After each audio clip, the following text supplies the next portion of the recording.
الحمدللہ رب العالمین والصلاة والسلام علی سید الانبیاء والمرسلین اما بعد فاعوذ باللہ من الشیطان الرجیم بسم اللہ الرحمن الرحیم۔ پچھلے درس میں ہم نے دیکھا تھا کہ جو تکذیب نبی کرے گا تو دائرہ اسلام سے خارج ہے، اور تکذیب کے اعتبار سے پھر جو دین کے احکام ہیں ان کی ہم نے دو قسمیں کی تھیں، ایک ضروریات دین اور دوسرے جو مجمع علیہ ہیں، قطعی ہیں۔ تو ان میں جو متکلمین اور فقہا کا مابین معاملہ ہے اس کو ہم نے پیچھے دیکھا تھا۔ آگے جو مبتدعین ہیں، بدعتی حضرات ہیں، ان کے کیا احکام ہیں اس کو آج ہم یہاں پر دیکھیں گے۔ تو فرماتے ہیں واختلف اہل السنتی فی تکفیر المخالفی فی بعض العقائد بعد الاتفاق منہم علی ان ما کان من اصول الدین و ضروریاتہ یکفر المخالف فیہ۔ تو فرماتے ہیں کہ اہل سنت کا اختلاف ہے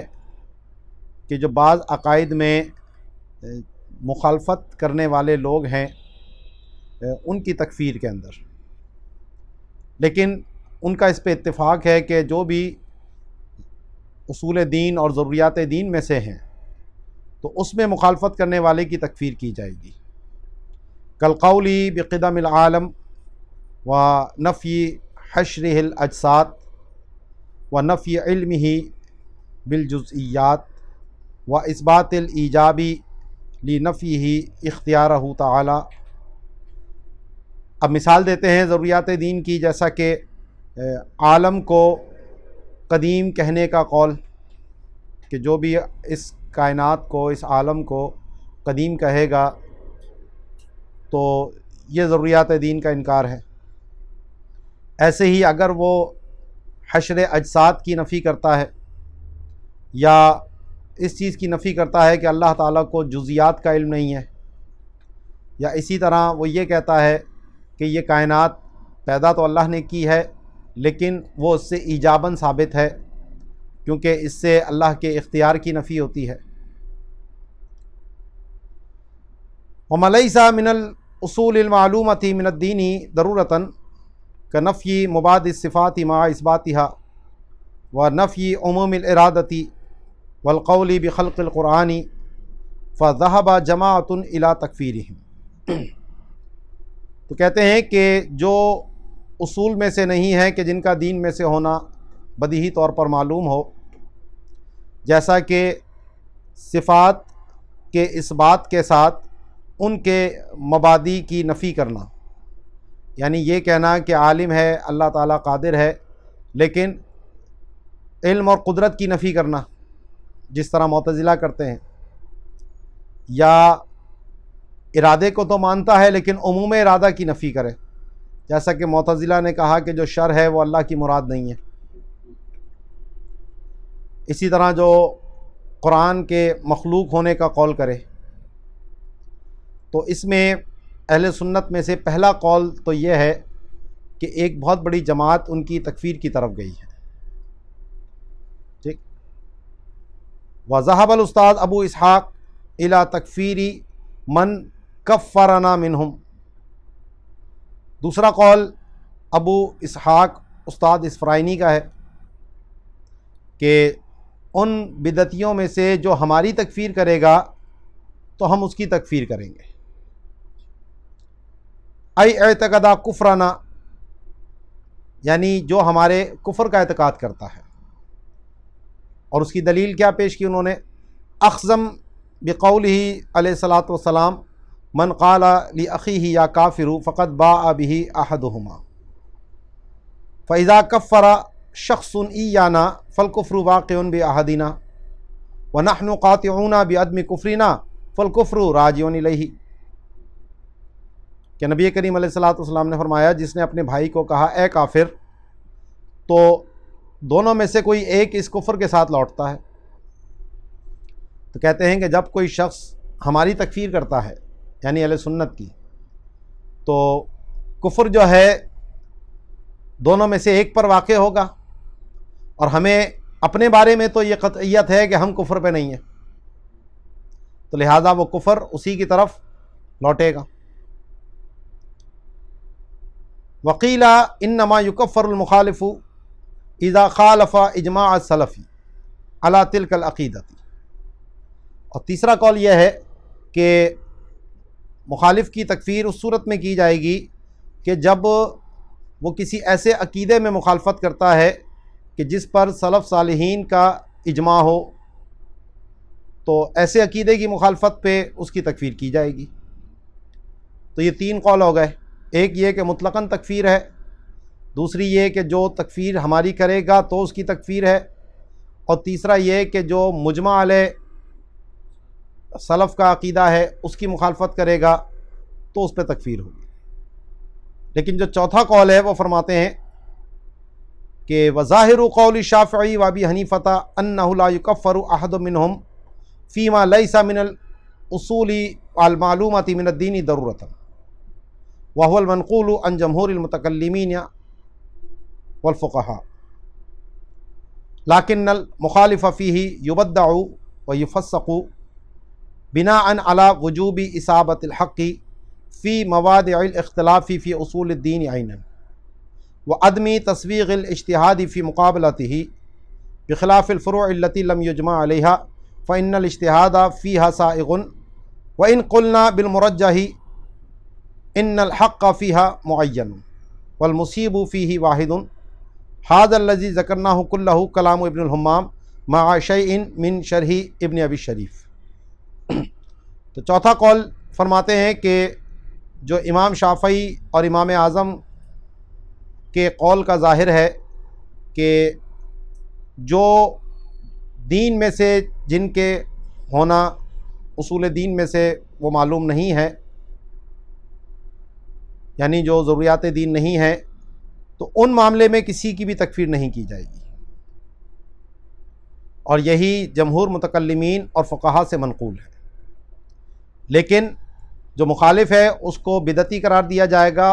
اور اس کو فاسق قرار دیا جائے گا. اور اس کی وجہ یہ ہے کہ جو اصول دین کے مواضع اختلاف ہیں وہاں پر حق کو پانا ہی واجب ہے،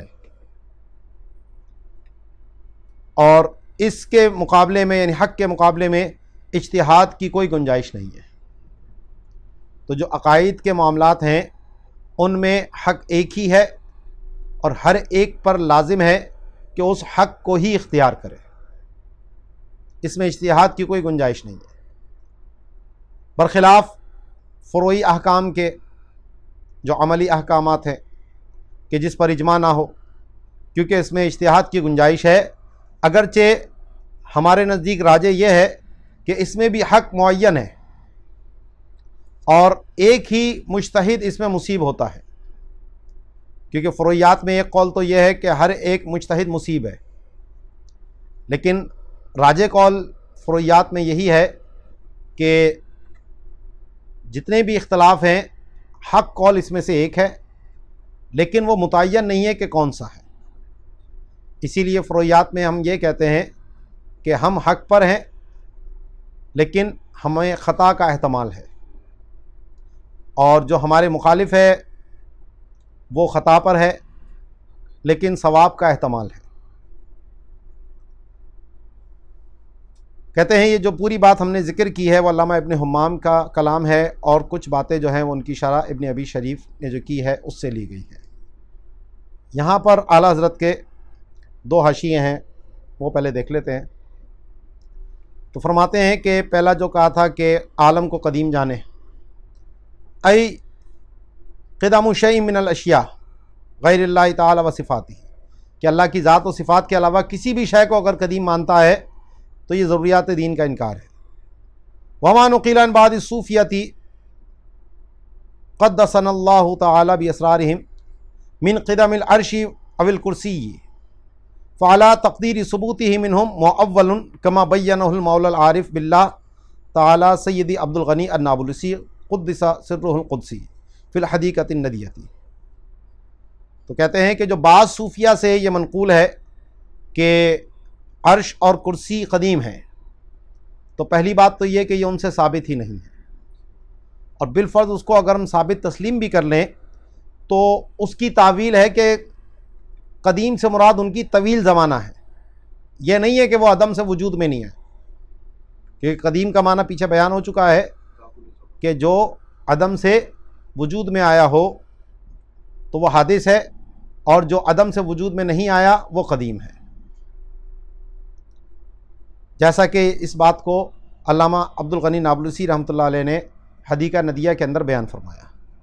وقد ذلت ہا ہنا قدم الحسن جلبی فی حاشیۃ شرح المواقف فلیتنبہ نسأل اللہ العفو والعافیہ۔ تو کہتے ہیں یہاں پر علامہ حسن جلبی کا قدم پھسل گیا اور انہوں نے معاذ اللہ صوفیہ کی تکفیر کی، تو ان کی وہ مراد نہیں ہے کہ وہ پہلی بات تو یہ کہ ثابت ہی نہیں، اور اگر ثابت مان بھی لی جائے تو ان کا وہ مطلب نہیں ہے کہ جو ظاہر نظر آ رہا ہے۔ اب پہلا قول جو بیان کیا تھا کہ جو مخالفین ہیں ان کی تکفیر کی گئی، تو اس پہ اعلیٰ حضرت فرماتے ہیں والقائلون بہذا ایضا اکابر اہل سنتی، کہ اس قول کے قائل بھی اہل سنت کے اکابرین ہیں۔ لم یفرقوا بین اللزوم والالتزام، تو انہوں نے لزوم کفر اور التزام کفر میں فرق نہیں کیا، تو لزوم کفر پہ بھی انہوں نے وہی حکم دے دیا۔ فتشنیع الندوۃ علی من کفر المبتدعین اللازم علیہم الکفر باقوالہم الملعونۃ وزعموا ان اکفارہم مخالف اسلامی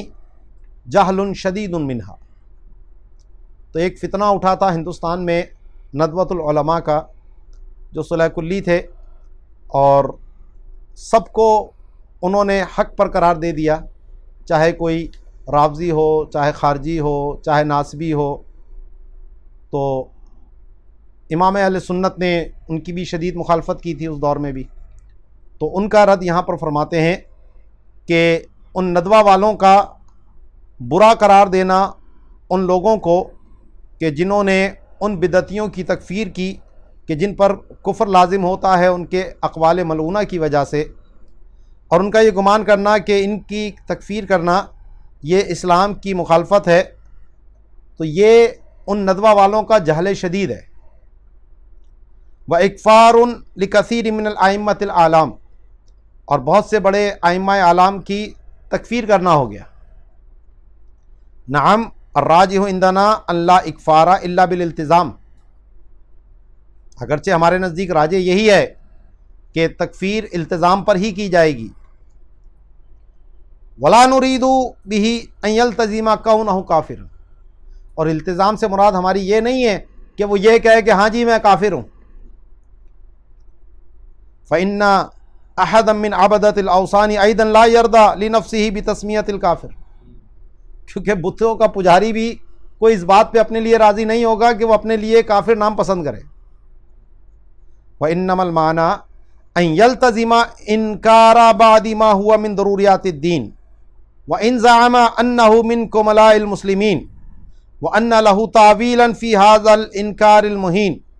كما بینته في سبحان السبوح۔ تو فرماتے ہیں کہ اس کا مطلب یہ ہے التزام کا کہ وہ ضروریات دین میں سے کسی بھی ضروری کے انکار کا التزام کرے، اس کا اقرار کر کے ہاں جی یہ بات میرے نزدیک ایسے ہے، اگرچہ اس کا گمان یہ ہو کہ میں تو بہت بڑا مسلمان ہوں، کامل مسلمان ہوں، اور اگرچہ وہ یہ سمجھتا ہو کہ اس انکار کرنے میں اس کے پاس کوئی تعویل موجود ہے، کیونکہ ضروریات دین میں تعویل معتبر نہیں ہے، اس کی یہ تعویل باطل ہے۔ ٹھیک ہے جی، آگے فرماتے ہیں کہ قال القاری فی شرح الشفاء، ملا علی قاری شرح الشفاء میں فرماتے ہیں وَأَمَّا الْقَوْلُ بِأَنَّا لَا نُكَفِّرُ أَحَدًا مِّنْ أَهْلِ الْقِبْلَةِ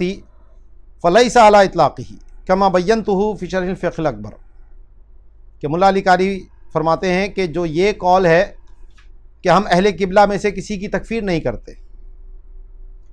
تو یہ مطلقاً نہیں ہے، اس میں تفصیل ہے، قیودات ہے، کیونکہ جو ضروریات دین کا انکار کرے گا وہ اہل قبلہ میں سے نہ رہا، تو جب تک ضروریات دین کا انکار نہ ہو اس وقت تک وہ اہل قبلہ قرار پاتا ہے. لیکن اگر ضروریات دین کا انکار آ گیا تو بھلے وہ نماز پڑھتا ہو، قبلے کی طرف رخ کرتا ہو، ذبیحہ کرتا ہو، لیکن اب وہ اہل قبلہ نہیں ہے. جیسا کہ یہ قادیانیوں کا مسئلہ ہے. اگرچہ اپنے آپ کو وہ مسلمان تصور کر رہے ہیں، قرآن کی بات کر رہے ہیں، بظاہر نماز کی بات کر رہے ہیں، لیکن کیونکہ جب انہوں نے ختم نبوت کا انکار کر دیا تو اب وہ اہل قبلہ میں سے نہیں ہیں. تو اسی لیے میں نے پہلے بھی بتایا تھا آپ کو کہ ان کو اسلام کا کوئی فرقہ نہیں کہا جا سکتا، وہ مسلمان ہے ہی نہیں. اس لیے ان کو احمدی فرقہ کہنا یہ بہت بڑی جرت ہے، اور اگر کوئی مسلمان سمجھ کے ان کو کہہ رہا ہے تو خود اس کے اپنے ایمان کا مسئلہ ہو جائے گا. تو قال القاضی ابو الفضل، قاضی ابو الفضل فرماتے ہیں، یعنی قاضی ایاز مالکی، کہ ان العنبری ذهب الى تصویب کل اقوال المجتہدین فی اصول الدین فیما کان عرضۃ للتاویل ای قابلا لہ مما لم یرد فیہ نص صریح. تو قاضی ایاز مالکی فرماتے ہیں کہ جو عنبری ہے یہ معتزلہ کا بڑا عالم گزرا ہے جس کا نام عبید اللہ بن حسن ہے. تو اس نے یہ کہا کہ جتنے بھی مجتہدین کے اقوال ہیں اصول دین کے معاملے میں، یعنی عقائد کے معاملے میں، کہ جو تعویل کے قابل ہیں، جس پہ نص صریح نہیں ہے، تو اس میں سارے کے سارے مجتہدین وہ صواب پہ ہیں، اگرچہ وہ بدعتی ہی کیوں نہ ہو. جس طرح ہم فقہ میں کہتے ہیں کہ سب حق پر ہیں، یعنی فروعیات میں کوئی کسی بھی مجتہد کی پیروی کر لے تو وہ کامیاب ہے، تو اس نے یہی بات عقائد کے بارے میں بھی کہتی کہ عقائد میں بھی جتنے مجتہدین ہیں چاہے وہ بدعتی ہی کیوں نہ ہو تو وہ سب کے سب جو ہیں وہ درست ہیں، ثواب پر ہیں. وفارق فی ذالک فرق الامتی، اور اس معاملے میں وہ امت کے جتنے بھی فرقے ہیں، چاہے وہ ناجیہ ہو یا غیر ناجیہ، یعنی ہم اہل سنت ہوں یا غیر اہل سنت ہوں، ان سب سے اس نے مخالفت کی، کیونکہ کسی بھی فرقے کا یہ موقف نہیں ہے کہ عقیدے کے معاملے میں سب درست ہیں. اذ اجمعوا سواہ علی ان الحق فی اصول الدین واحد، کیونکہ اس کے ما سوا جتنے بھی ہیں ان سب کا اس پہ اتفاق ہے. یہ سواءن آیا ہے، سوا ہوئے، یہ آپ کے یہاں کیا ہے؟ سواءن ہے نا، سوا ہو، کہ اس کے جو ما سوا جتنے بھی ہیں سب کا اس پہ اجماع ہے کہ اصول دین میں حق ایک ہی ہے. والمخطئ فیہ عاص آثم فاسق، اور اس میں خطا کار جو ہوگا وہ نافرمان بھی ہے، گناہ گار بھی ہے اور فاسق بھی ہے. وَإِنَّمَا الْخِلَافُ فِي تَكْفِيرِهِ، اور اختلاف تو اس کی تکفیر میں ہے کہ تکفیر ہوگی یا نہیں ہوگی، جو پیچھے میں نے 4 قول آپ کو بتا دیے. وفی شرح لعلی، ملا علی قاری نے اس کی شرح کرتے ہوئے فرمایا وَأَمَّا فُرُوعُ الدِّينِ فَالْمُخْطِئُ فِيهِ مَعْذُورٌ بَلْ مَأْجُورٌ بِأَجْرٍ وَاحِدٍ وَالْمُصِيبُ لَهُ أَجْرَانِ، کہ جو فروعی احکام ہیں دین کے،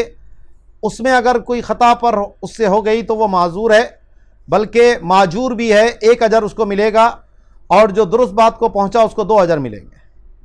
اور نیچے اعلیٰ حضرت فرماتے ہیں کہ بلکہ 10 اجر ملیں گے، جیسا کہ مسند احمد کی حدیث کے اندر یہ موجود ہے. وفی الاصلی، اور اصل میں یعنی شفا شریف کے اندر ہے کہ وقت حق القاضی ابو بکر الباقلانی مثل قول العنبری عن داود اصبہانی وهو امام اہل الظاہر، تو قاضی عیاض فرماتے ہیں کہ قاضی ابو بکر باقلانی نے یہ عنبری کے قول کی مثل داؤد اصفہانی سے بھی نقل کیا، جو کہ داؤد ظاہری جس کو کہا جاتا ہے اہل ظاہر کا جو امام ہے، یہ آج کل کے جتنے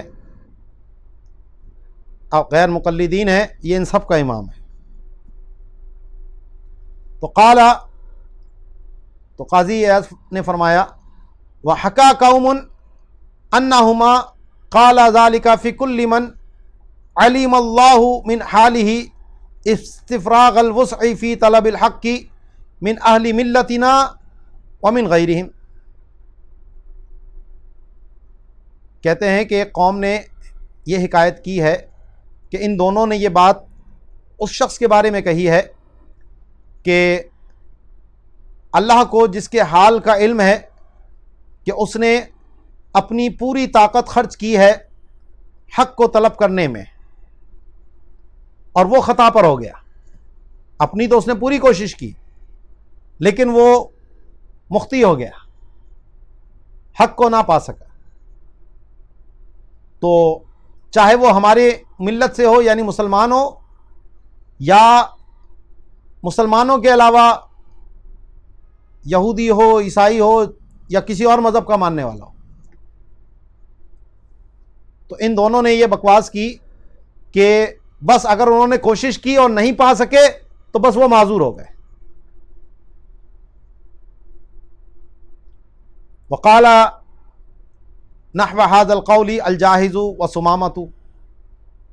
اور اسی کی مثل قول جو ہے وہ جاہز معتزلی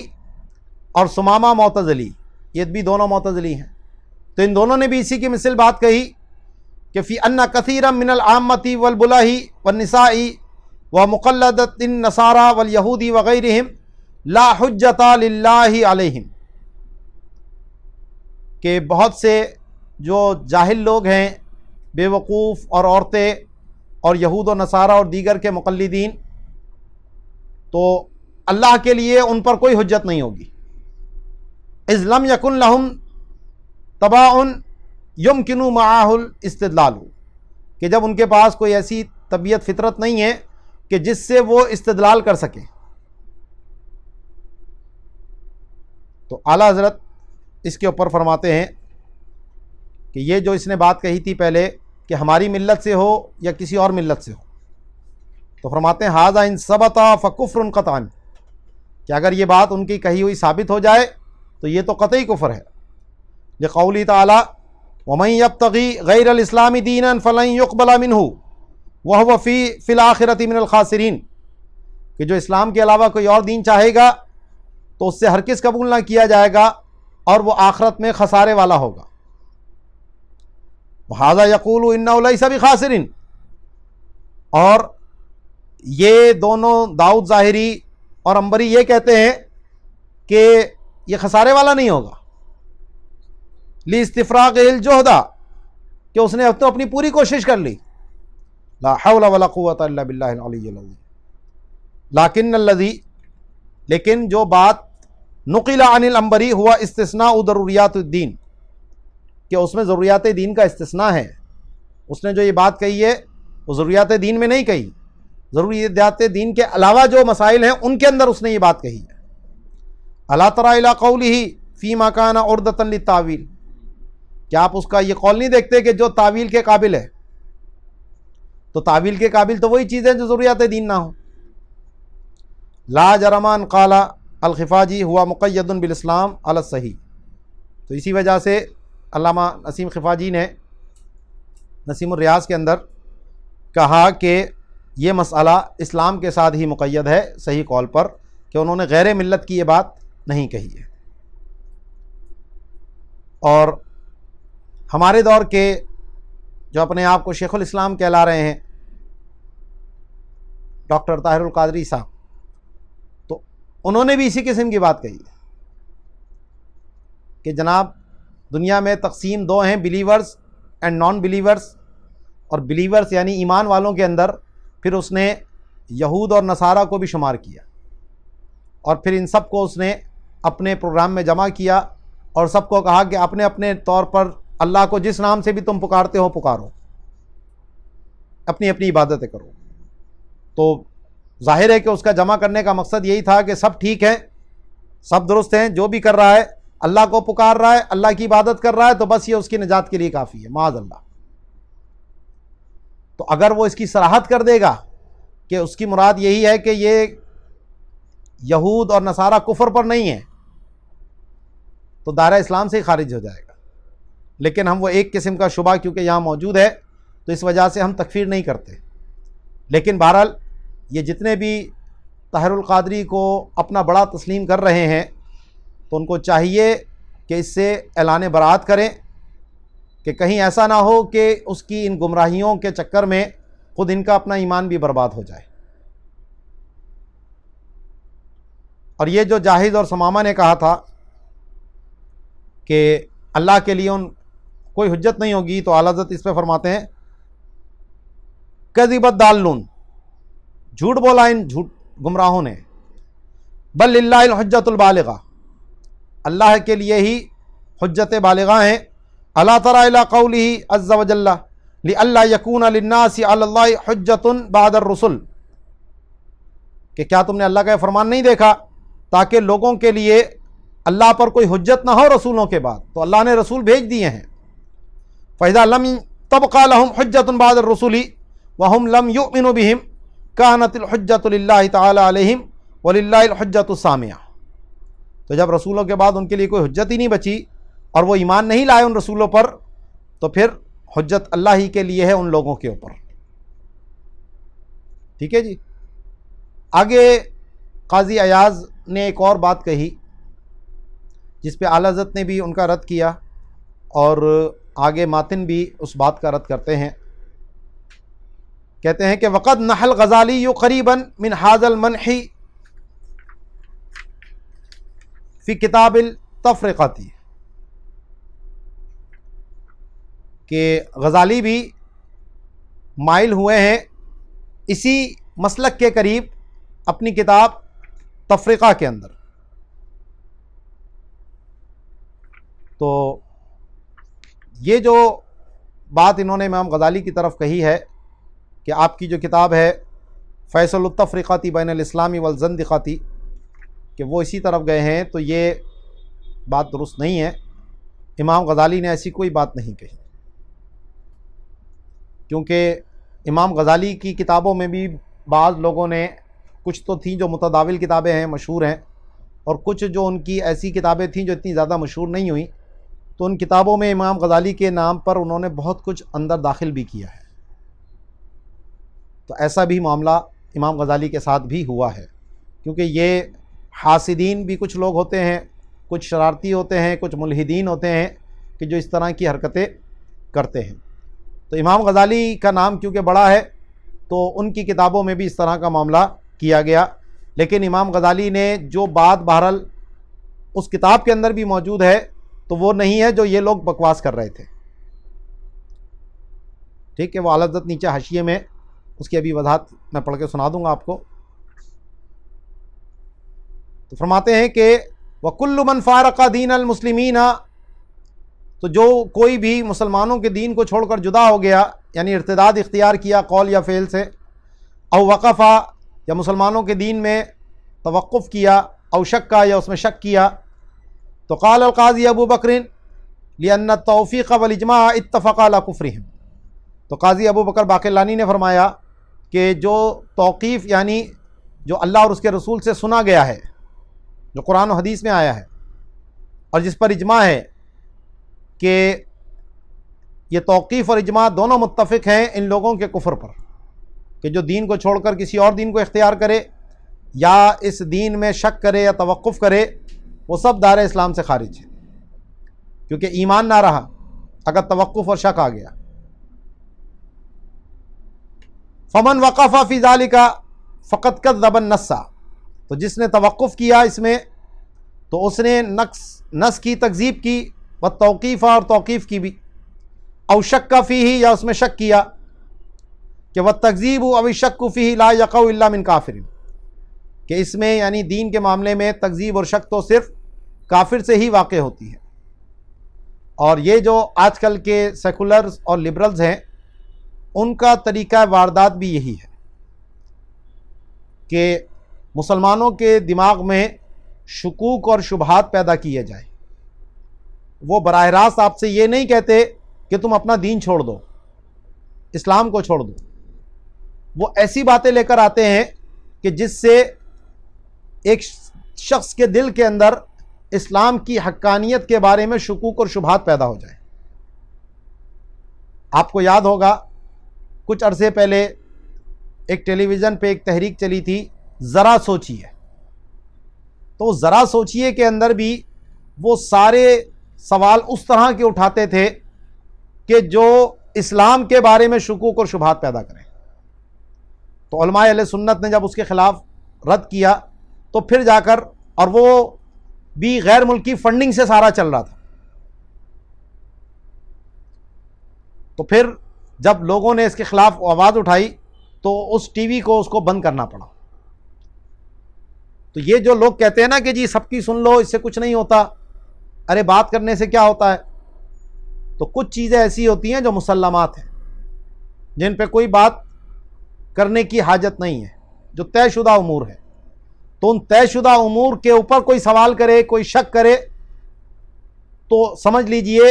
کہ یہ آپ کے ایمان اور اسلام کا دشمن ہے. یہ طریقہ واردات ہے ان کا.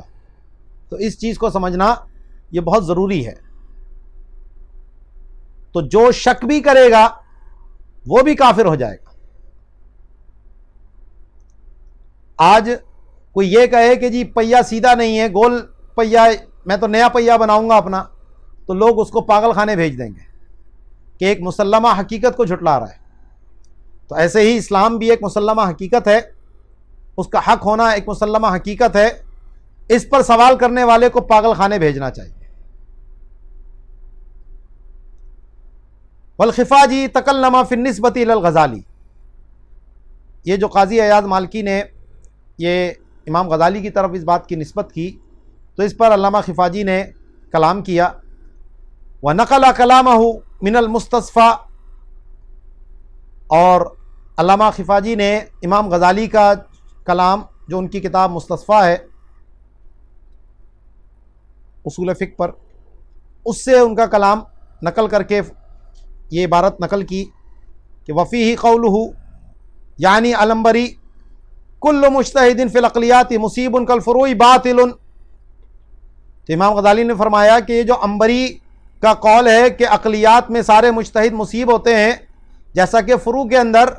تو اس کا یہ کہنا باطل ہے. لأن الحل والحرمۃ تختلف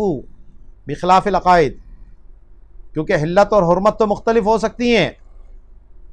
برخلاف عقائد کے، کہ عقائد تمام انبیاء ایک ہی چیز لے کر آئے ہیں، اصول میں کبھی کوئی اختلاف نہیں رہا.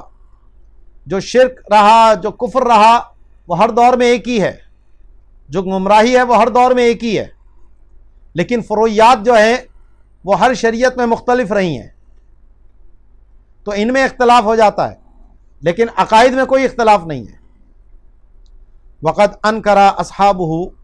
اور اس عنبری کے جو شاگرد تھے انہوں نے اس پر انکار کیا. وقالوا انہ اقبح من مذہب الجاہز، کہ اس کا یہ قول جو ہے وہ تو جاہز کے قول سے بھی زیادہ برا ہے. الی آخر ما فصلہ وزیف بہ مذہب ہؤلاء،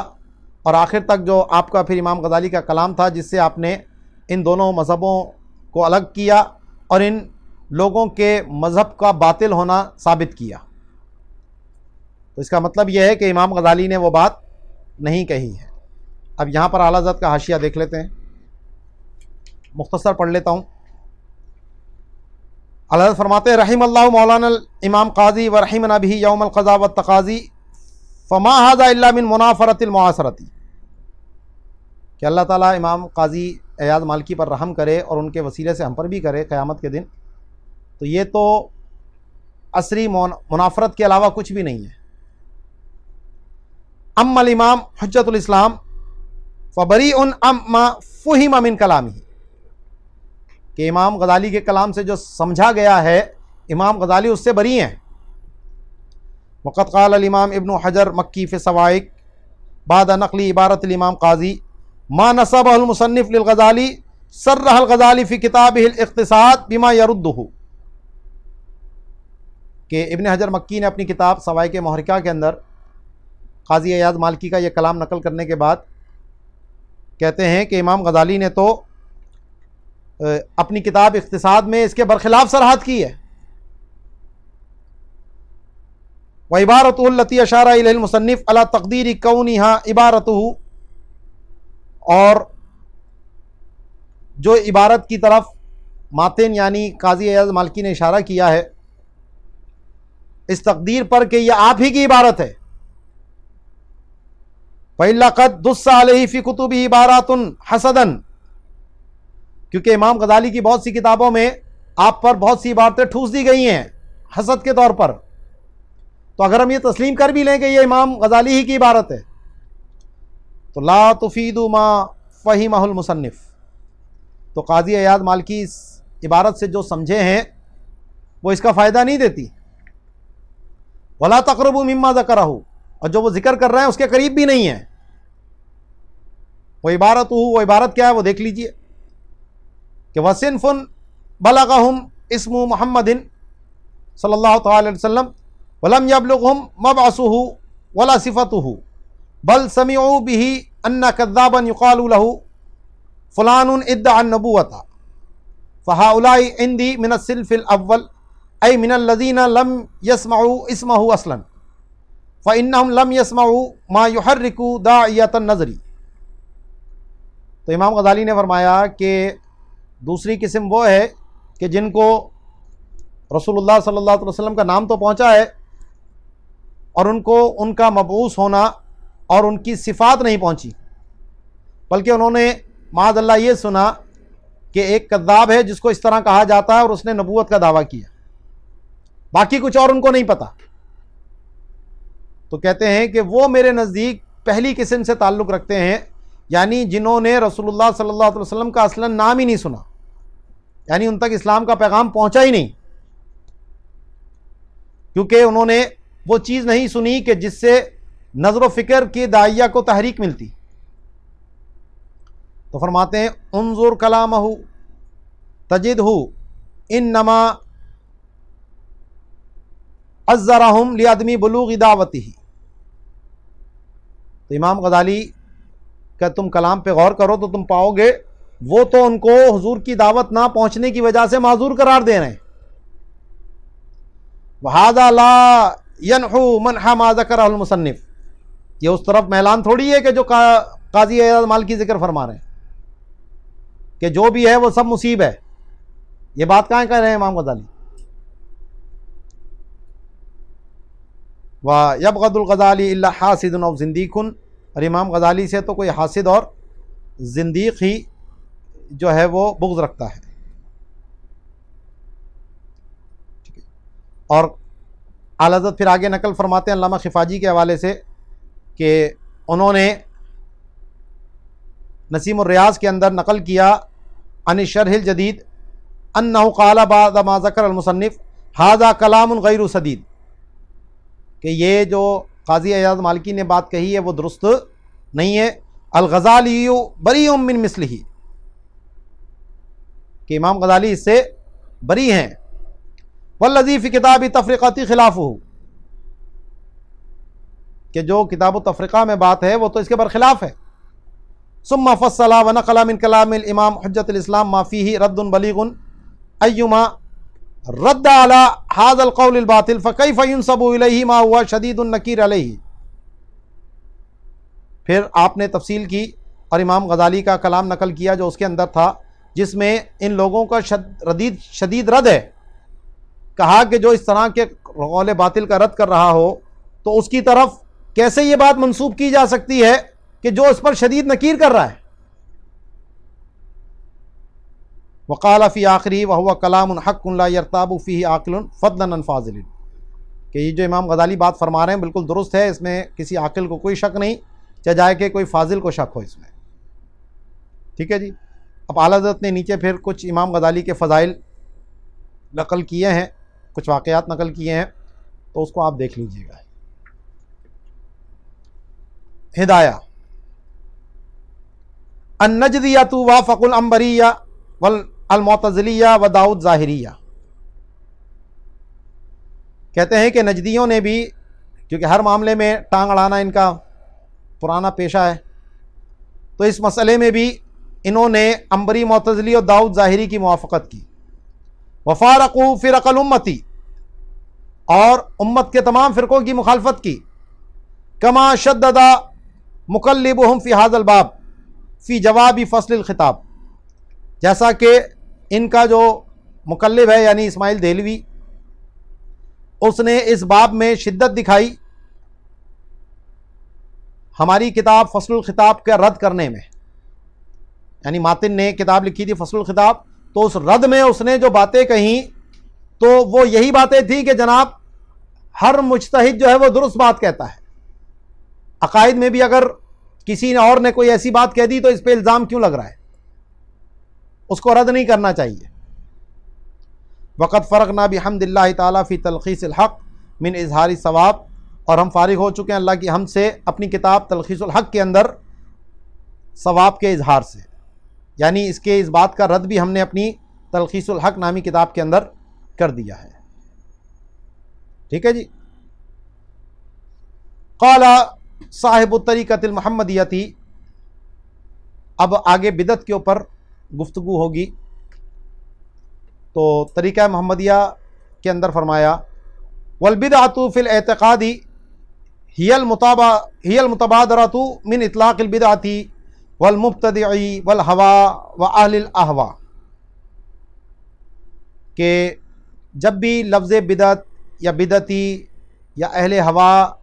یا ہوا اس کے اندر پائی جاتی ہے، یہ کہا جائے تو اس سے جو متبادر ہوتا ہے وہ اعتقادی بدعت ہوتی ہے، کیونکہ بدعت کا تعلق دو چیزوں سے ہے، اعمال سے بھی اور عقیدے سے بھی، تو جب یہ الفاظ استعمال کیے جاتے ہیں تو وہ بدعتی عقیدت مراد ہوتی ہے، عقیدے کے اندر بدعت مراد ہوتی ہے۔ فبعضھا کفر، تو بعض بدعتیں کفر ہیں، وبعضھا لیست بہ، اور بعض بدعتیں کفر نہیں ہیں، لیکنھا اکبر من کل کبیرۃ فی العمل حتی القتل والزنا لیس فوقھا الا الکفر، کہ جناب ہر کبیرہ گناہ سے بڑا گناہ یہ بدعت عقیدے کی اختیار کرنا ہے، یہاں تک کہ قتل اور زنا سے بھی بڑھ کر،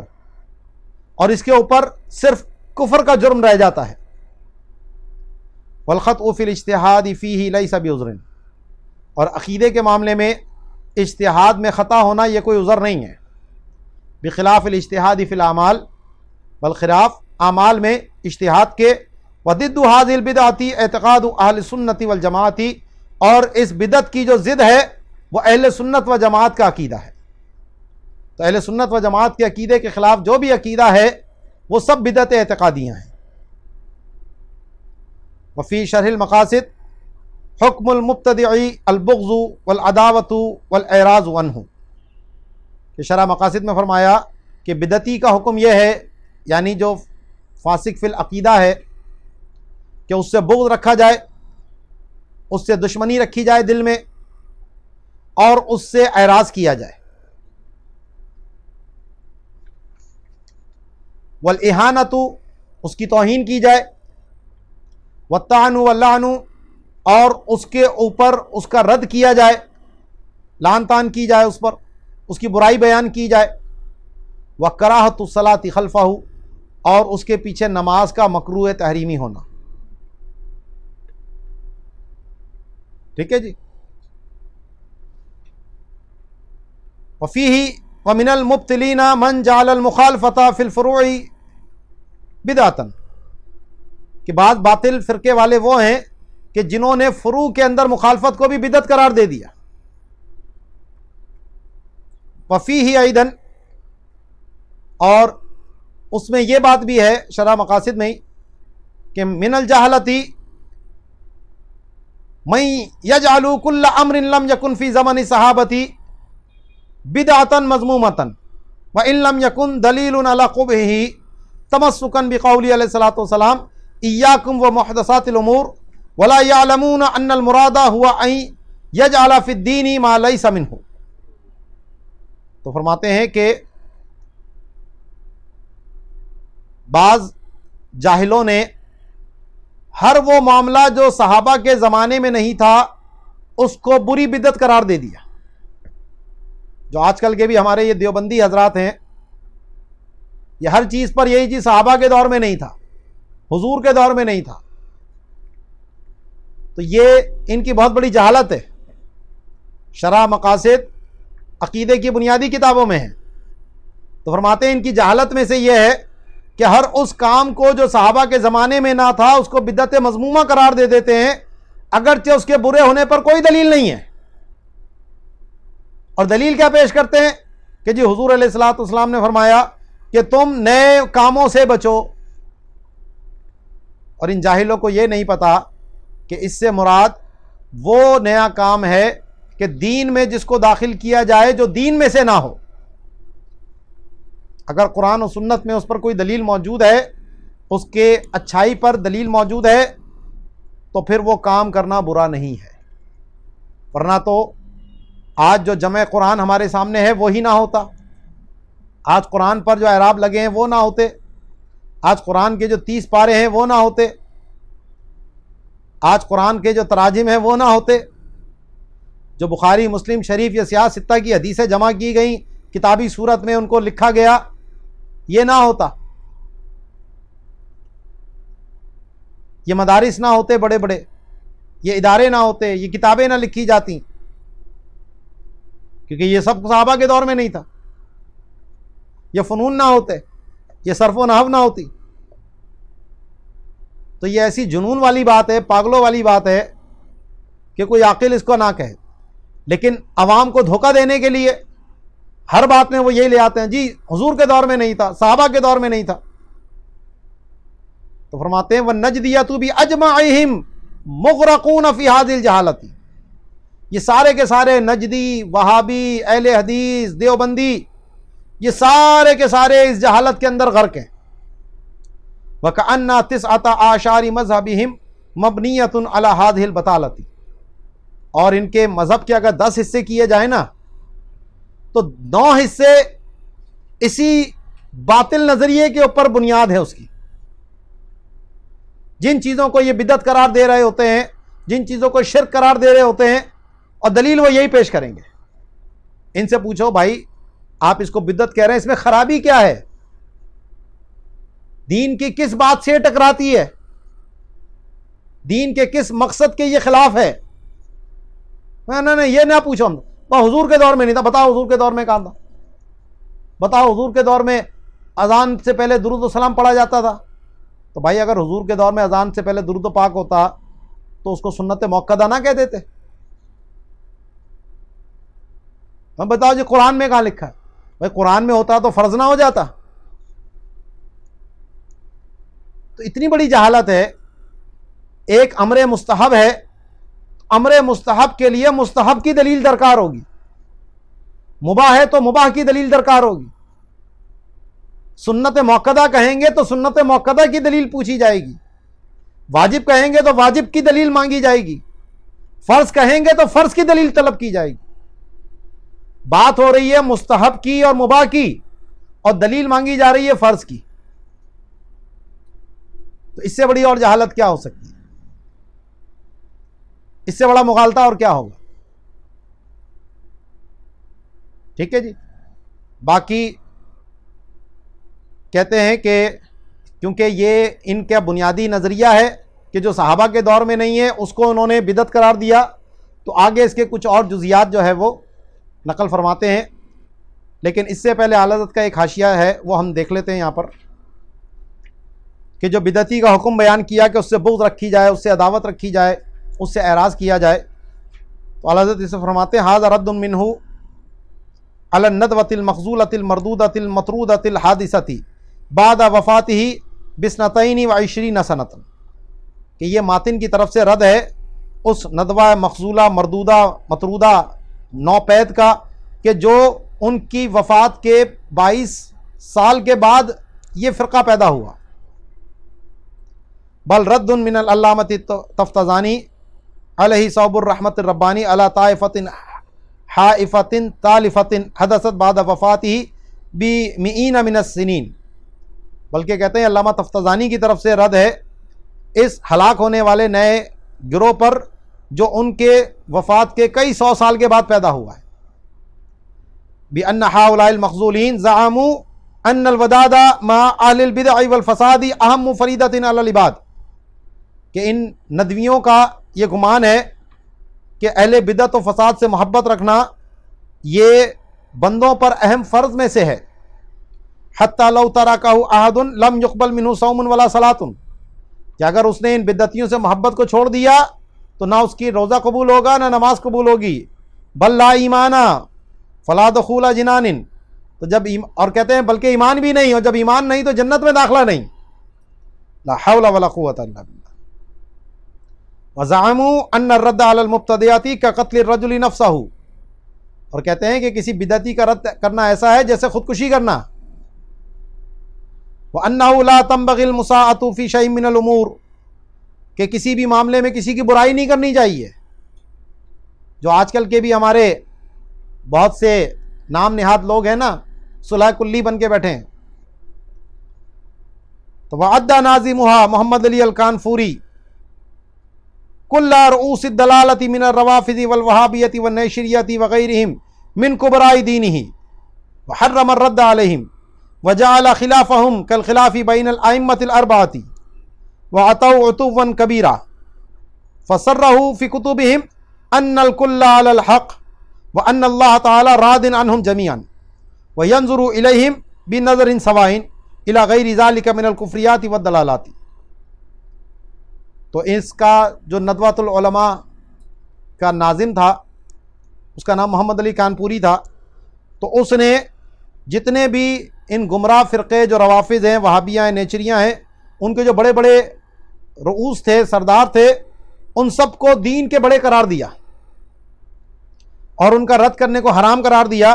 اور ان کے آپس کے اختلاف کو ایسے قرار دیا جیسے ائمہ مجتہدین کا اختلاف ہے. اور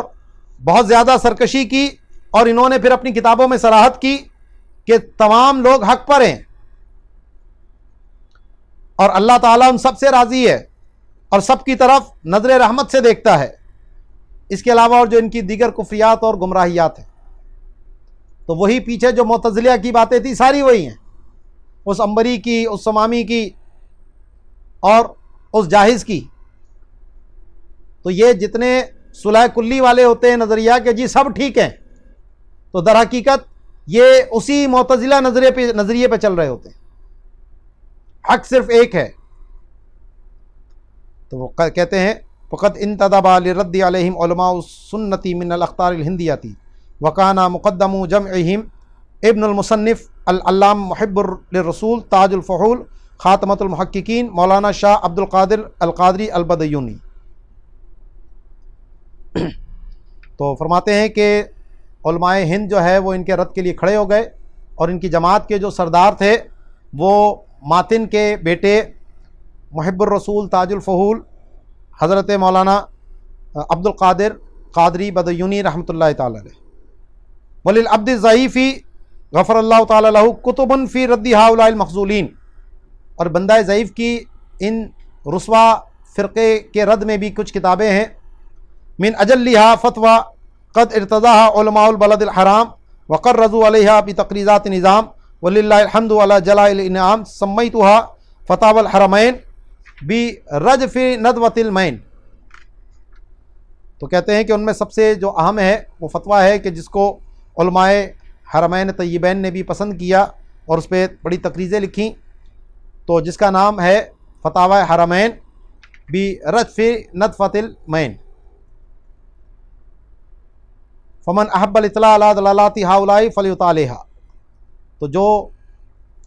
اس کی تفصیل جاننا چاہتا ہے کہ ان گمراہوں کی گمراہیاں کیا کیا ہیں تو وہ اس کتاب کا مطالعہ کر لے. اور پھر اعلیٰ حضرت نے آگے قاضی عبد الوحید فردوسی عظیم آبادی کی تعریف فرمائی کہ جنہوں نے یہ کتاب انہی کے اس کے کہنے پر شائع کی جا رہی تھی، اور اعلیٰ حضرت نے انہی کے کہنے پر یہ حاشیہ بھی تحریر فرمایا تھا. اور پھر آگے جا کر آپ نے محدث صورتی مولانا وسیع احمد رحمۃ اللہ تعالی علیہ کی تعریف فرمائی کہ یہ ندوہ کے اسی محمد علی کانپوری کے شاگردوں میں سے تھے پہلے. اور جب اس نے اس طرح کی بکواس کی تو آپ نے اس کا شدید قسم کا رد کیا۔ تو ایک ندوی کے گھر سے آپ کا وظیفہ آتا تھا، پہلے کے جو ظاہر عمرہ وغیرہ ہوتے تھے وہ علماء کی سرپرستی کرتے تھے، تو ایسے ہی اس دور کا کوئی سیٹھ تھا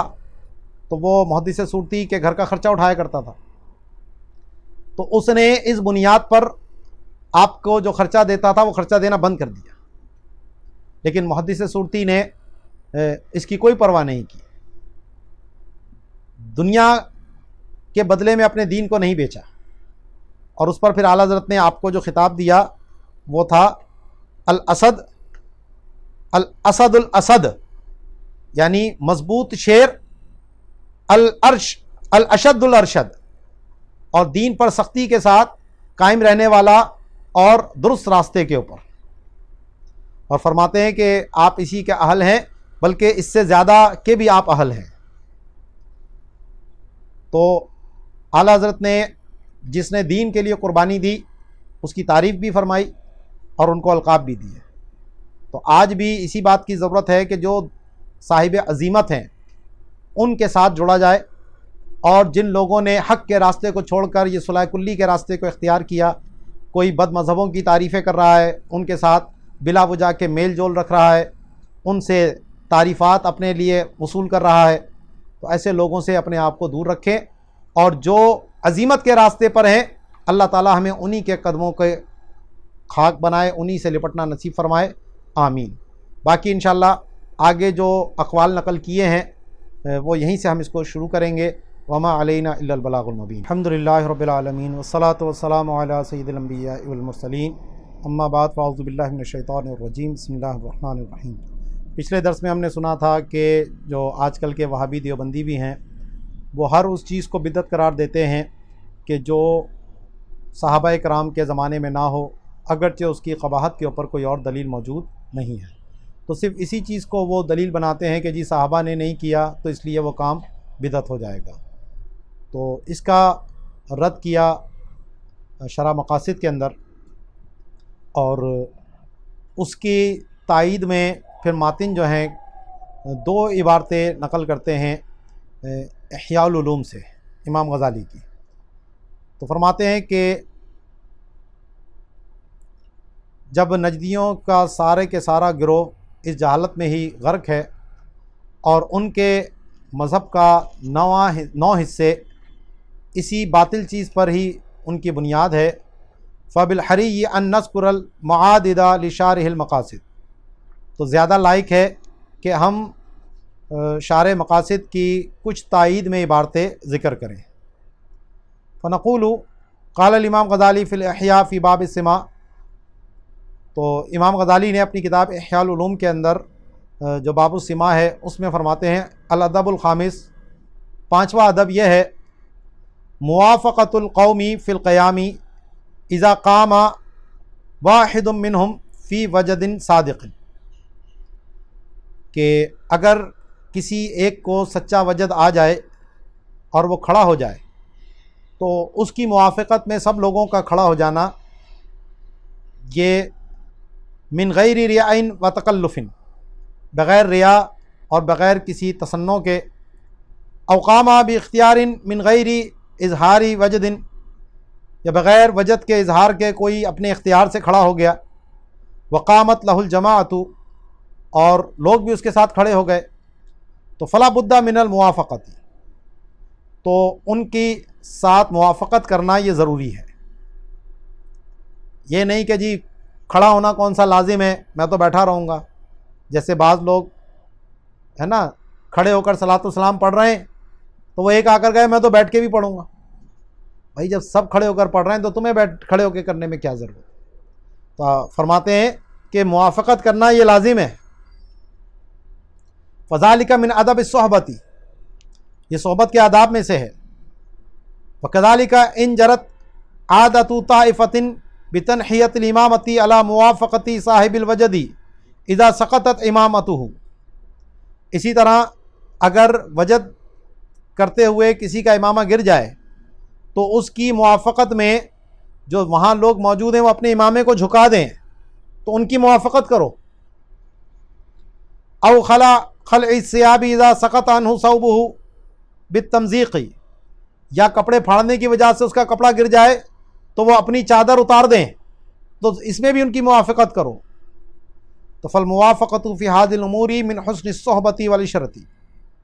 تو ان امور میں موافقت کرنا یہ حسن صحبت اور اچھی معاشرت سے ہے۔ اذ المخالفۃ موحشۃ، کیونکہ مخالفت جو ہے وہ وحشت میں ڈالنے والی ہے۔ وَلِكُلِّ قَوْمٍ رسم، اور ہر قوم کی کچھ رسم و رواج ہوتے ہیں۔ وَلَا بُدَّ مِن مُخَالَقَةِ النَّاسِ بِأَخْلَاقِهِمْ، اور لوگوں سے ان کے اخلاق کے ساتھ ملنا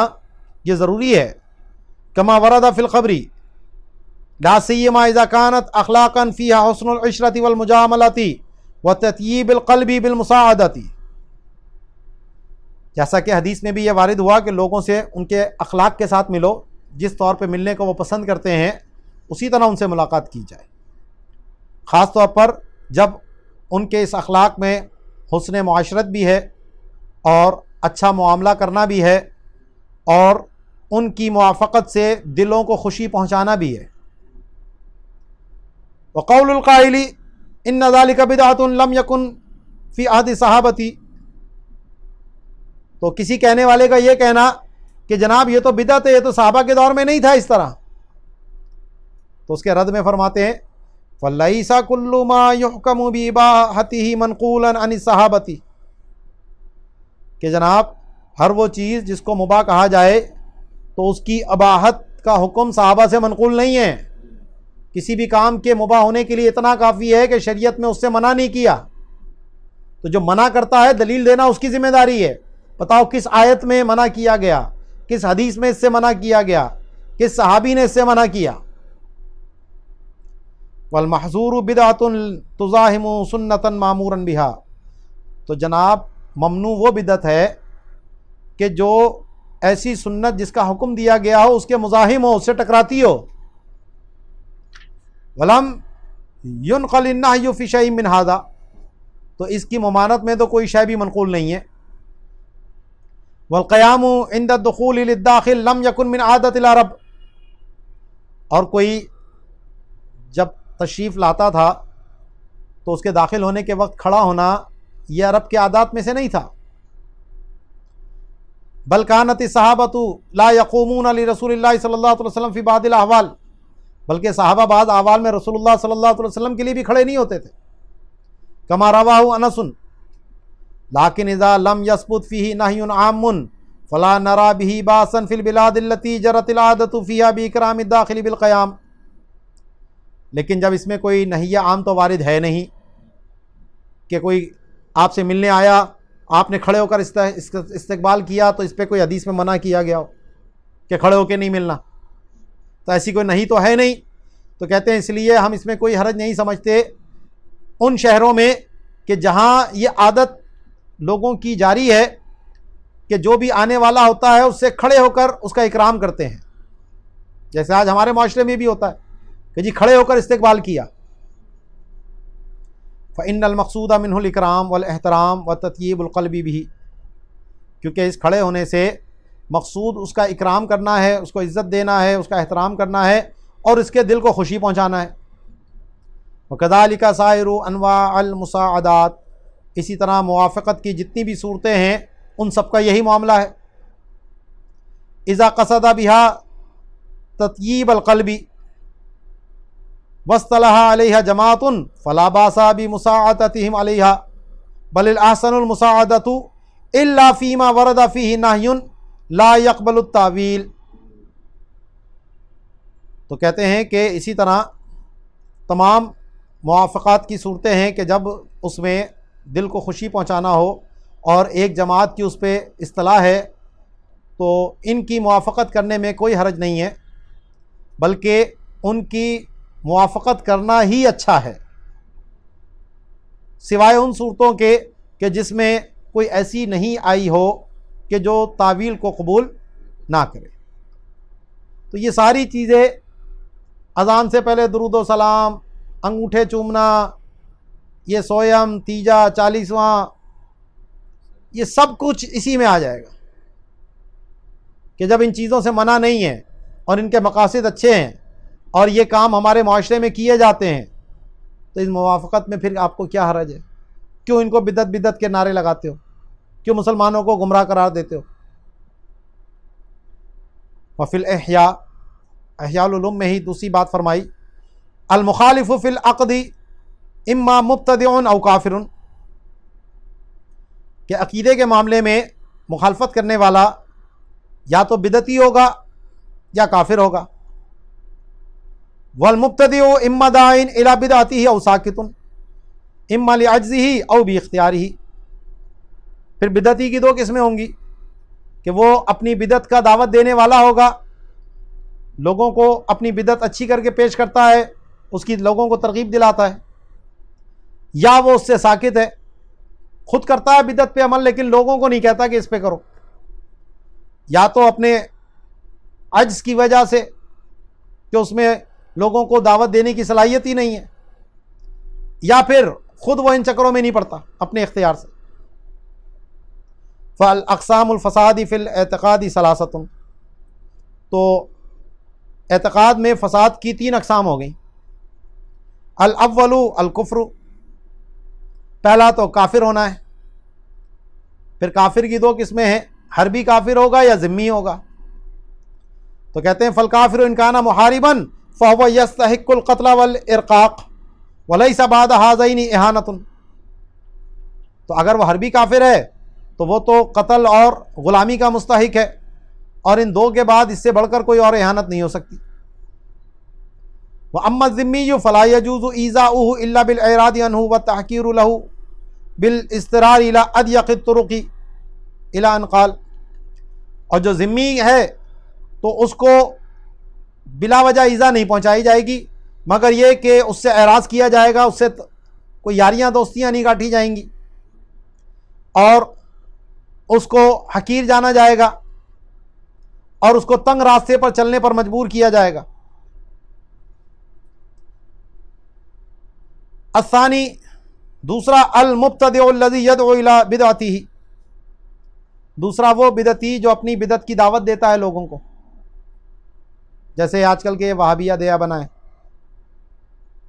فَإِنْ كَانَتِ الْبِدْعَةُ بِحَيْثُ يُكْفَرُ بِهَا فَأَمْرُهُ أَشَدُّ مِنَ الذِّمِّ، تو اگر اس کی بدعت ایسی ہے کہ جس پر اس کی تکفیر کی جائے تو اس کا معاملہ تو ذمی سے زیادہ شدید ہے، جیسا ان قادیانیوں کا معاملہ ہے۔ لِأَنَّهُ لَا يُقِرُّ بِجِزْيَةٍ وَلَا يُسَامَحُ بِعَقْدِ ذِمَّةٍ، کہ اس بدعتی کو کہ جس کی تکفیر کی گئی اس کو جزیہ دے کر چھوڑا نہیں جائے گا اور نہ ہی اس سے عقد ذمہ کر کے تسامح برتا جائے گا۔ وَإِنْ كَانَ مِمَّا لَا يُكْفَرُ بِهِ فَأَمْرُهُ بَيْنَهُ وَبَيْنَ اللَّهِ أَخَفُّ مِنَ الْكَافِرِ لَا مُحَالَةَ، اگر وہ بدعت ایسی ہے کہ جس پر تکفیر نہیں ہے تو اب اس کے اور اللہ کے مابین معاملہ کافر کے مقابلے میں یقیناً ہلکا ہے، کیونکہ کافر جو ہے وہ ہمیشہ جہنم میں رہے گا، اس کو ہم مستحق کے عذاب کہتے ہیں لیکن دائمی عذاب نہیں ہے۔ لیکن الامر فی الانکار علیہ اشد منہ علی الکافر، لیکن جناب دنیا میں جو انکار کا معاملہ ہے تو وہ کافر کے مقابلے میں اس پر زیادہ شدید ہے۔ لأن شر الکافر غیر متعد، کیونکہ کافر کا شر متعدی نہیں ہے، دوسروں تک نہیں پہنچ رہا، وہ خود اس کی اپنی ذات تک ہے۔ وَإِنَّ الْمُسْلِمِينَ اعتقدوا كُفْرَهُ فَلَا يَلْتَفِتُونَ إِلَىٰ قَوْلِهِ، کیونکہ مسلمان تو اس کو کفر کا اعتقاد رکھتے ہیں تو لہذا وہ اس کی بات کی طرف توجہ ہی نہیں کریں گے۔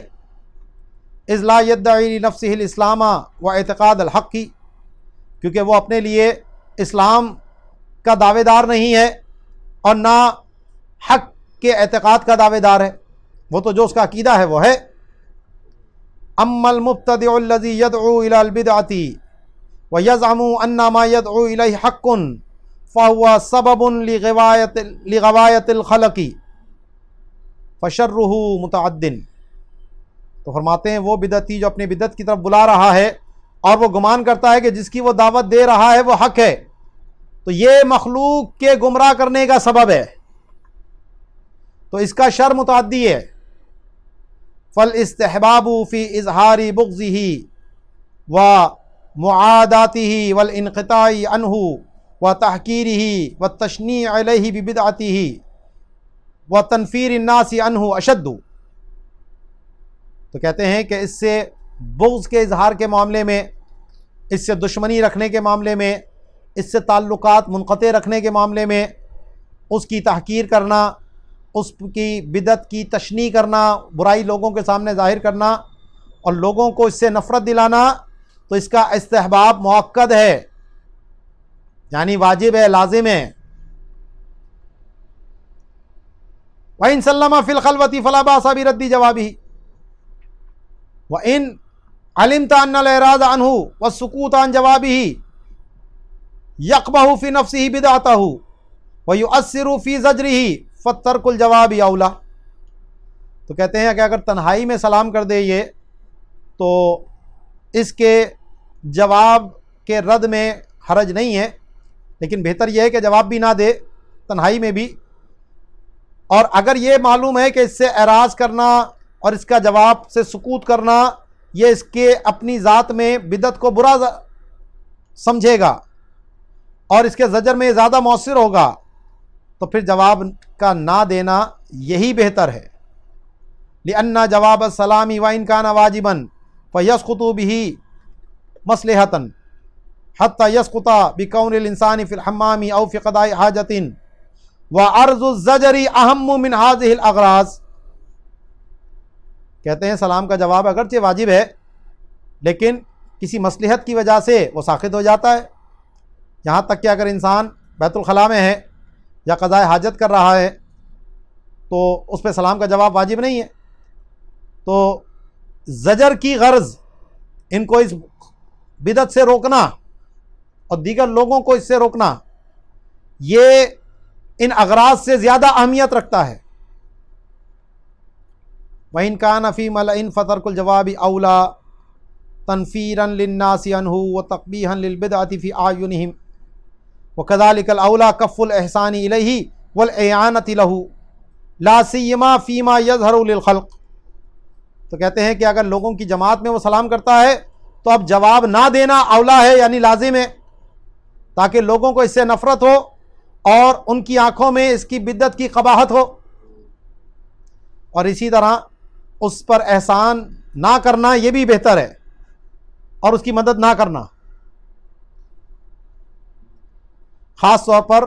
وہ معاملہ جو لوگوں کے سامنے ظاہر ہو۔ قال علیہ الصلوۃ والسلام من انتہر صاحب بدعت ملأ اللہ قلبہ امنا و ایمانا، کہ جو صاحب بدعتی کو جھڑکے گا اللہ تعالیٰ اس کا دل ایمان اور امن سے بھر دے گا۔ ومن اہانا صاحب بدعت امنہ اللہ یوم الفزع الاکبر، اور جو صاحب بدعت کی توہین کرے گا اللہ تعالیٰ بڑی گھبراہٹ والے دن اسے امن عطا فرمائے گا۔ ومن العن له واکرمه او لقیہ ببشر فقد استخف بما انزل اللہ علی محمد صلی اللہ علیہ وسلم، اور جس نے اس کے لیے نرمی کی، اس کی عزت کی، اس سے خوش دلی سے ملا، تو اس نے استخفاف کیا اس چیز کا جو اللہ نے محمد صلی اللہ تعالی علیہ وسلم پر اتارا۔ اور فرماتے ہیں الثالث المبتدع العام الذی لا يقدر علی الدعوۃ، کہ تیسرا وہ بدعتی ہے، عام بدعتی، کہ جو دعوت پر قدرت نہیں رکھتا، ولا یخاف الاقتداء به، اور اس کی پیروی کا کوئی خوف بھی نہیں ہے کہ اس کو دیکھ کر لوگ اس کے نقش قدم پر چلیں گے، فامرہ اہون، تو پہلے کے مقابلے میں اس کا معاملہ ذرا ہلکا ہے۔ فالاولی ان لا یفاتح بالتغلیظ والاہانۃ، تو بہتر یہ ہے کہ اس پہ اہانت و تغلیظ سے ابتدا نہ کی جائے، اس کو پہلے پیار محبت سے سمجھایا جائے، نرمی کی جائے، اس بدعت کی خرابی اس کے سامنے ظاہر کی جائے، ڈائریکٹ اس پر سختی نہ کی جائے، بل یتلطف به بالنصح، بلکہ نصیحت کے ذریعے اس پر لطف و کرم کیا جائے، نرمی کی جائے۔ فإن قلوب العوام سریعۃ التقلب، کیونکہ لوگوں کے جو دل ہیں وہ بہت جلدی تبدیل ہو جاتے ہیں، جو ان سے اچھا طرح مل لیتا ہے وہ اس کی طرف مائل ہو جاتے ہیں۔ وَإِن لَمْ يَنْفَعِ النُّصُحُ وَكَانَ فِي هَذَا الْإِعْرَاضِ عَنْهُ تَقْبِيحٌ لِبِدْعَتِهِ فِي عَيْنِهِ تَأَكَّدَ الْاِسْتِحْبَابُ فِي الْإِعْرَاضِ۔ اور اگر اسے نصیحت فائدہ نہیں دے رہی اور اس اعراض کرنے میں اس کی بدعت اس کی آنکھوں میں بری ہوگی تو اب اس سے اعراض کرنا زیادہ مؤکد ہو گیا۔ وَإِنْ عُلِمَ أَنَّ ذَلِكَ لَا يُؤَثِّرُ فِيهِ لِجُمُودِ طَبْعِهِ وَرُسُوخِ عَقْدِهِ فِي قَلْبِهِ فَالْإِعْرَاضُ أَوْلَى۔ اور اگر یہ پتہ ہے کہ اس سے اعراض کرنا جو ہے وہ اس کو مؤثر نہیں ہوگا کیونکہ اس کی طبیعت میں جمود ہے، اڑ گیا جس بات پہ آ گیا اور اس کا عقیدہ اس کے دل میں پکا ہو چکا ہے، تو پھر بھی اعراض بہتر ہے۔ لأن البدعة إذا لم يبالغ في تقبیحها شاعت بین الخلق وعم فسادها، کہ اگرچہ بدعت جو ہے اپنی برائی میں انتہا کو نہیں پہنچی لیکن لوگوں کے درمیان پھیل جائے گی اور اس کا فساد جو ہے وہ عام ہو جائے گا، تو اس لیے بدعت سے نفرت اور بدعتی کو اپنے سے دور رکھنا یہ ضروری ہے۔ یہاں پر اعلیٰ حضرت کا ایک حاشیہ، ایک تو شروع کے حاشیے ہیں جس میں اپنے دور کے آپ نے جو گمراہ فرقے تھے ان کا تفصیل کے ساتھ ذکر فرمایا، اور اسی پر پھر علماء حرمین طیبین کی خدمت میں اس کتاب کا جو یہ حصہ پیش کیا گیا تھا، تو پھر اس پر جو علماء حرمین طیبین نے تقاریض لکھی تھیں جس کو پھر بعد میں حسام الحرمین کے نام سے شائع کیا گیا، تو یہ وہی حصہ ہے جو یہاں پر پیچھے تفصیلی تقریباً 8-10 صفحے کے حاشیے موجود ہیں جس میں اعلیٰ حضرت نے ان کی گمراہیوں کو ذکر کیا ہے۔ تو یہ ابھی یہاں ایک حاشیہ ہے کہ ان بدعتیوں سے بغض کا اظہار جو فرمایا تھا، تو فرماتے ہیں کہ ہنالک تنقطع قلوب الندوۃ واہلها وتنکشف علی العالمین عورات جہلها، کہ یہاں پر ان ندویوں کا دل جو ہے وہ منقطع ہو جاتا ہے اور تمام لوگوں پر ان کی جہالت کے پردے اٹھ جاتے ہیں۔ وہذا بحمد اللہ تعالی عین ما ذکرت فی فتاوی الحرمین، کہتے ہیں بعین ہی وہی بات ہے جو میں نے فتاوی حرمین میں ذکر کی، فی جواب المسألۃ السابعۃ والعشرین، جو 27ویں مسئلے کا جواب میں نے دیا تھا، حیث اقول فی بیان الرد علی المبتدعین، کہ ان بدعتیوں کے رد کرتے ہوئے میں نے کہا ہم اضر علی المسلمین من الکافرین، یہ بدعتی لوگ کافروں کے مقابلے میں مسلمانوں پر زیادہ ضرر والے ہیں۔ فإن المسلم وإن كان ما كان في غاية الجهل يعرف أن الكافر على الباطل الصريح فلا يصغي إليه ولا يلقي بالا لما يتفوه لديه، کیونکہ مسلمان اگرچہ کتنی ہی جہالت کا پہنچا ہوا ہو وہ جانتا ہے کہ باطل کافر جو ہے وہ باطل صریح پر ہے، تو نہ اس کی طرف جھکتا ہے نہ اپنے دل کو اس کی بات کی طرف مائل کرتا ہے۔ اما المبتدع فلہ عرۃ کعرۃ الجرب، لیکن یہ جو بدعتی ہے یہ تو خارش کی بیماری کی طرح ہیں، کما فی الحدیث، ایک سے دوسرے کو لگتی ہے جیسا کہ حدیث میں آیا۔ فانظرہ، تو دیکھو اس کو، اس بدعتی کو، اذا جاء یتخشع ویرائی ویتصنع وسرع لحیتہ ووسع جبتہ وکبر امامتہ فاوہم امامتہ وتزیع لهم بزی العلماء وتلا الآیات وروى الروایات عند الجہلاء ثم وسوس فی صدورہم ان الذی یقول هو الثابت بکلام اللہ وکلام الرسول، تو دیکھو اس کو کہ یہ بڑا خشوع کرتا ہوا آ رہا ہے اور ریاکاری کر رہا ہے، تصنع کر رہا ہے، اور اپنی داڑھی کو جو ہے نا کنگا ونگا کر کے آیا ہے، جبہ بڑا پہن لیا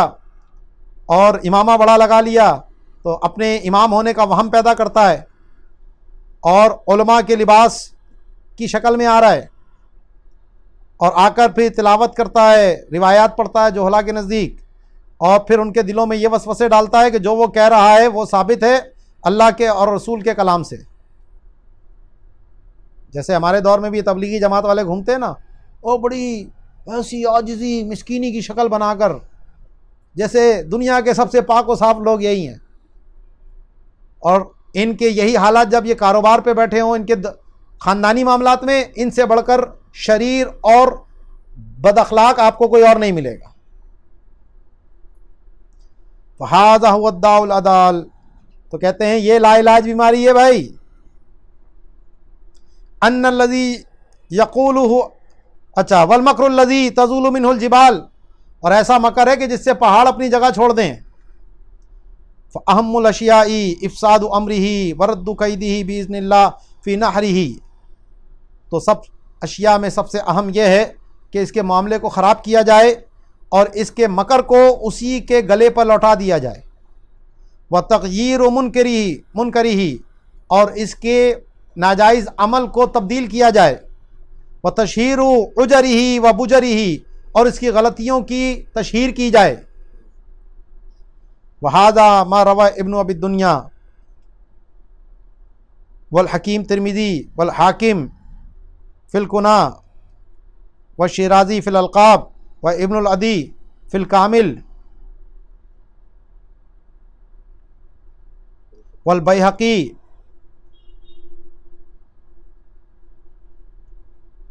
عن النبی صلی اللہ تعالی علیہ وسلم اترعون عن ذکر الفاجر، کہ کیا تم فاجر کے ذکر سے اپنے آپ کو روکتے ہو؟ متى یعرفہ الناس، لوگ اس کو کب پہچانیں گے؟ اذکر الفاجر بما فیہ یحذرہ الناس، تو جو فاجر کی برائی ہے وہ لوگوں کے سامنے بیان کرو تاکہ لوگ اس سے بچیں۔ ٹھیک ہے جی۔ اور یہ جو جواب کی بات کہی تھی اعلیٰ حضرت، اس پہ فرماتے ہیں سلام کا جواب دینا، کہتے ہیں ھذا فی الجواب، یہ جواب کی بات ہے۔ اما الابتداء بالسلام علیہ بل علی من هو اخف حالا منہ وهو الفاسق المعلن فلا یحل شرعا کما نص علیہ فی الدر المختار، کہ یہ جو ماتن نے بات کہی ہے وہ تو سلام کے جواب کی رہی ہے، جو ابتداء بالسلام ہے وہ تو اس کے اوپر یا اس سے جو ہلکا ہے یعنی فاسق معلن، اس کے اوپر بھی کرنا جائز نہیں ہے، جیسا کہ رد المختار میں اس پر نص فرمائی ہے۔ ٹھیک ہے جی۔ آگے بس ہماری تھوڑی سی ایک آخری گفتگو رہ گئی ہے کہ ایمان میں اضافہ ہوتا ہے یا نہیں، یا ایمان مخلوق ہے یا نہیں، تو یہ ہم انشاءاللہ اس کو کل تھوڑا سا دیکھیں گے، اور اسی میں پھر جو پیچھے اعلیٰ حضرت نے حاشیہ بیان فرمائے ہیں یہ اس کا خلاصہ جو ہے وہ پھر میں آپ کے سامنے رکھ دوں گا، تو اس پہ انشاءاللہ کل ہمارا جو ہے اس کتاب کا اختتام ہو جائے گا، اور وما علینا الا البلاغ المبین۔